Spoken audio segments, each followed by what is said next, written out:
আসসালামু আলাইকুম ওরহমতুল্লাহি ওবরাকাতুহু। প্রিয় দর্শক, তরিকুট টিভি 2 ইউটিউব চ্যানেল পক্ষ থেকে আপনাদেরকে জানাই আন্তরিক মোবারকবাদ। তো আজকের আলোচনা বিষয় হলো হেরা গুহার 5টি গোপন কথা বদলে দিয়েছিল মানব ইতিহাস। আসলে এই হেরা গুহা কোথায় অবস্থিত? মক্কার একটি পাহাড়ের চূড়ায় ছোট একটি গুহা, তার নামে হেরা গুহা। সেই গুহাতেই উচ্চারিত হয়েছিল এমন একটি শব্দ, যেই শব্দ বদলে দিয়েছিল পুরো পৃথিবীর ইতিহাস। আজকের ভিডিওতে আমরা তুলে ধরব যে হেরা গুহায় 5টি গুরুত্বপূর্ণ কথা কি কি, এটা আমি তুলে ধরব। কাজে এই ভিডিওটির প্রথম থেকে শেষ পর্যন্ত দেখার অনুরোধ করছি। এরই সাথে যারা ইউটিউব চ্যানেলে যারা নতুন হয়েছেন বা ভিডিও দেখছেন, একটি সাবস্ক্রাইব করে আমাদের পাশে থাকবেন, তাহলে নতুন নতুন ভিডিওগুলা আপনাদের মোবাইলে চলে যাবে। প্রিয় দর্শক, এই হেরা গুহায় রমজান মাসের এক রাতে নূর নবী সাল্লাল্লাহু আলাইহি সাল্লামের কাছে জিব্রাইল আমিন এসে ওহী নিয়ে আসেন। সর্বপ্রথম যে ওহীটা এটা নিয়ে আসছিলেন এই হেরা গুহার মধ্যে আমার নূর নবীজির কাছে। আল্লাহ তাআলার পক্ষ থেকে একটি শব্দ নাজিল হয়েছিল, সেই শব্দটি ছিল ইকরা। ইকরা দিয়ে কিন্তু কোরআন শুরু, আর সেটাই নাজিল হয়েছিল এই হেরা গুহার ভিতরে। 2 নম্বর যে গোপন কথাটি সেটি হল এই হেরা গুহাটি ছিল অত্যন্ত ছোট। এই হেরা গুহাটির দৈর্ঘ্য ছিল 4 মিটার, প্রস্থ ছিল 1.5 মিটার। এটার মধ্যে 1-2 জন মানুষ একটু বসে থাকতে পারে। ছোট একটি গুহা এবং এটা খারাপথ। 3 নম্বর, এই হেরা গুহায় আমার দয়াল নবীর নবুয়াত প্রকাশের পূর্বে মহানবী সাল্লাল্লাহু আলাইহি সাল্লাম এই হেরা গুহার মধ্যে নির্জনে ধ্যান সাধনা করেছেন, মুরাকাবা করেছেন এই হেরা গুহার মধ্যে। এবং নূর নবীজি এই হেরা গুহার ভিতরে মুরাকাবাই মগ্ন থাকতেন।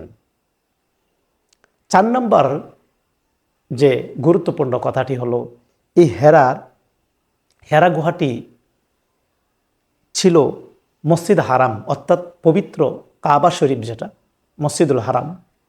এই হেরা গুহা থেকে এই মসজিদুল হারাম অর্থাৎ কাবা শরীফ দেখতে পেতেন, অর্থাৎ ওনার ইবাদতবন্দি করতে খুবই সুবিধা ছিল।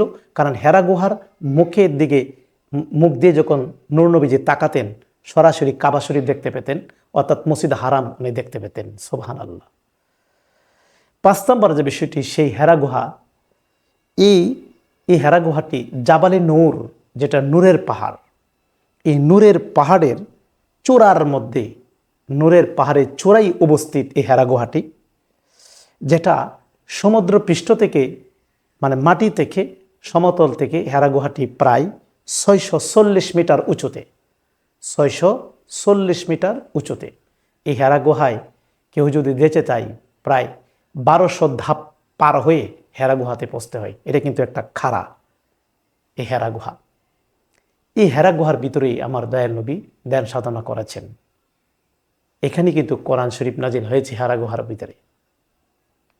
প্রিয় দর্শক, আজকে আমরা এই হেরা গুহার ভিতরে, এই হেরা গুহা সম্পর্কে 5টি গুরুত্বপূর্ণ গোপন কথা আপনাদের সামনে আমি তুলে ধরলাম। আপনারা যারা ইউটিউব চ্যানেলে নতুন হয়ে আছেন, সাবস্ক্রাইব করে আমাদের পাশে থাকবেন। আর অনেকে আমার সাথে সাক্ষাৎ করতে চাচ্ছেন, আমি ঢাকা মিরপুর শেওড়াপাড়াতে বসি। এই স্ক্রিনের নাম্বারে যোগাযোগ করে আপনারা আমার সাথে সাক্ষাৎ করতে পারবেন। আবার অনেকে দেশ বিদেশে আছেন, আমাকে আপনারা ফলো করছেন, অনুসরণ করছেন, আমার কাছে বিদেশ থেকে বায়াত হচ্ছেন। তো ওরার কাছে তো আমার যাওয়া সম্ভব না, অনেক দূর, তারাও আসতে পারছেন না। তাদেরকে হোয়াটসঅ্যাপের মাধ্যমে বায়াত করিয়ে নিচ্ছি। কারণ আল্লাহ তো মনের খবর, দিলের খবর জানেন।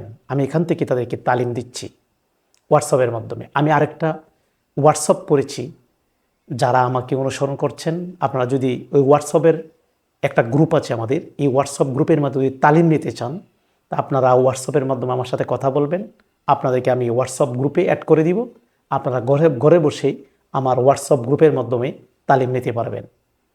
হ্যাঁ, আপনারা আমার এই যে মোবাইল নাম্বার, যেটা 08 শেষে, যেটা 01715261408 যে নাম্বারটি আছে, এই নাম্বারটি সেভ করলেই হোয়াটসঅ্যাপ আসবে। এই হোয়াটসঅ্যাপে আপনারা নক করবেন, আপনাদেরকে আমি গ্রুপে অ্যাড করে দিব। আপনারা ঘরে বসে আমার আধ্যাত্মিক তালিম এই হোয়াটসঅ্যাপের মাধ্যমে নিতে পারবেন এবং অনেক প্রশ্ন করতে পারবেন, উত্তর নিতে পারবেন।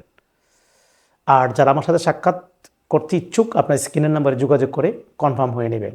আজকে এই পর্যন্তই, আপনার কাছে বিদায় করছি। ওয়াকিরি দাওয়ানা আনিল হামদুলিল্লাহ রাব্বিল আলামিন। আসসালামু আলাইকুম।